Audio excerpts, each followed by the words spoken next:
Le Pâques à tous. Je vous propose de suivre à présent cette intervention du ministre de l'Économie et des Finances, Hussein Issa-Nou, de retour de Moscou au terme d'une visite de 10 jours avec nos envoyés spéciaux à Sochi, Yaya Konaté et Adama Kamara. Le ministre revient sur le partenariat avec la Russie, notre pays en quête de souveraineté dans les domaines stratégiques, nous ainsi des relations avec des sociétés de classe mondiale qui sont à la pointe de la technologie dans leurs domaines respectifs, chose qui devrait nous permettre d'atteindre des objectifs de développement et de transfert de compétences, une autre dimension de la souveraineté si chère au président de la transition, colonel Assimi Goïta. Écoutons Monsieur le ministre.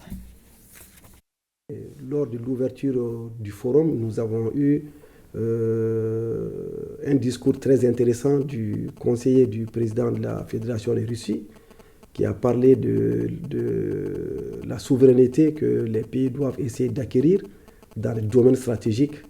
domaines que le Mali a déjà définis comme stratégiques. Donc ce qui partait vraiment dans le sens même de la vision du président de la transition, en ce sens qu'il a parlé de la souveraineté énergétique, de la souveraineté en matière de contrôle de son espace aérien, la souveraineté en matière de contrôle de son sol et de son sous-sol, la souveraineté en matière de contrôle de toutes les frontières. Donc,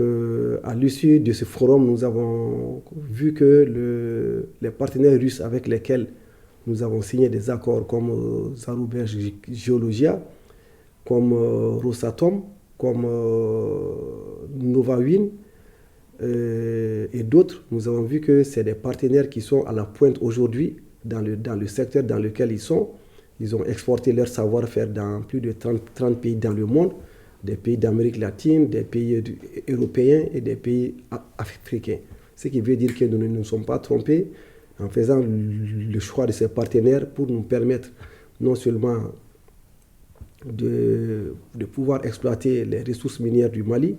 mais également de les transformer sur place et de compter sur un transfert de compétences. Nous avons vu que des pays comme l'Afrique du Sud aujourd'hui, qui ont démarré le processus du nucléaire depuis les années 2004-2008, sont restés avec la Russie qui leur permet aujourd'hui de faire un grand pas dans le secteur. Nous avons vu que des pays comme l'Inde et la Chine sont des partenaires stratégiques de ces mêmes sociétés. Donc nous nous sommes dit que les procédures, les procédés et les technologies utilisées par ces entreprises doivent également permettre au Mali également d'atteindre des objectifs de développement et de transfert de compétences.